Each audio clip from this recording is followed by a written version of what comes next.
Hello YouTube! So today I'm going to be talking about a super important topic in my favorite sweatshirt. I have bought so many more clothes and I still choose to wear this. But anyway, I just wanted to talk to you guys about something that I can relate to my life. And I asked you guys in this poll if you guys would rather me talk about my personal experiences or if you just wanted advice or if you wanted sort of a mix of both. But we're just going to talk about my experiences with being excluded. It's very common in the autistic community for that to happen because we are so quirky, we are so different. Well, there's a lot that you can do, especially for someone who's being outcasted, but also I want to emphasize the impacts that being ignored has, because a lot of the time, especially in my reaction videos, I say the sentence, why don't you just leave them alone? You know, leaving someone alone is just like you acknowledge that they're there and you just kind of like, just kind of like walk away.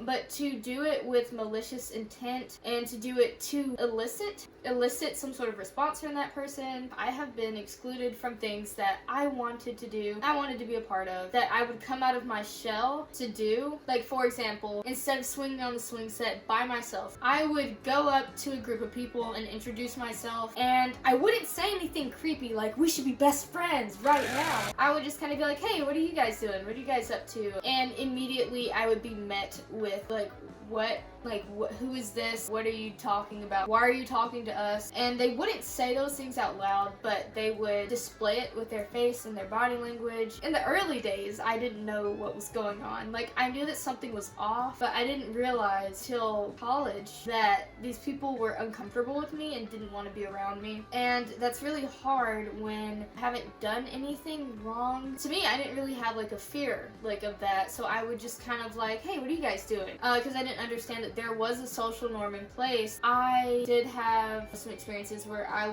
felt very left out, very unwelcome. Why do they feel so uncomfortable? What is it about me that's making them so uncomfortable to where they're purposely ignoring, excluding, avoiding me? Maybe I'm annoying, maybe I talked too much, maybe I'm not talking enough, maybe I'm trying too hard, maybe I'm not trying hard enough. We gotta question ourselves a little bit too much. You don't want everything to be your fault. Like, you don't, it's so unhealthy to be in an environment where you immediately blame yourself. Like, I'm the reason that where are these strings coming from? It's really bad when you blame yourself, especially being autistic. We don't just think, I said the wrong thing in that conversation, I shouldn't have said that, I shouldn't have asked such a personal question. Specifically for me, it starts off as this one thought and then it just goes deeper, like an iceberg. Just like there's a tip of the iceberg, which was I said the wrong thing, or I looked at them a little bit too long, or I didn't look at them at all. It's so frustrating because you're like, well, if I was neurotypical, I wouldn't even have to think about this crap. If I made a social mistake, everyone would forgive me because it would just be a mistake. Hey guys, it's me from the future. I first did want to apologize, not just over a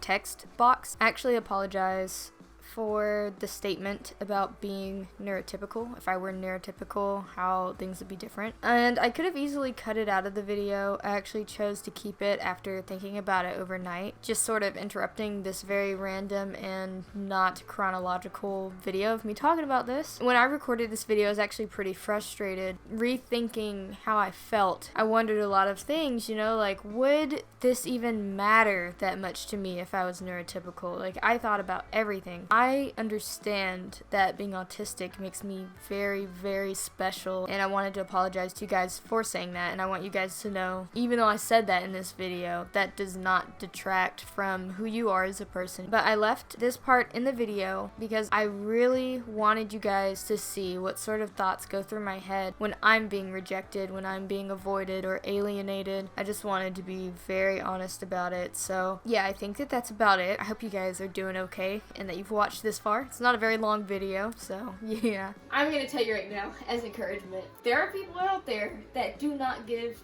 two craps that you are different. Not that they don't care that they're ableist or anything, but they notice that you're different and they appreciate your differences. If you say something weird, that's just a part of the cake. Sadly, in the situation that I was in, I could not just escape. I couldn't leave. I was overstimulated and there was nothing I could do about it. I did not have earplugs. I felt very alone. I had forgotten how to walk, how to talk, how to sit, what posture. Like, I was so tired and so frustrated trying to appear not so much normal, but just trying to, we might just be trying to appear normal so that we don't get mistreated, because we've shown a little bit of ourselves to people and we sort of gauge their reaction. When you get met with a more aggressive response, what the heck is wrong with her, but they don't say it out loud, they say it to each other. It's absolutely horrible, especially for someone that's autistic. I can tell them like getting emotional, I can feel it.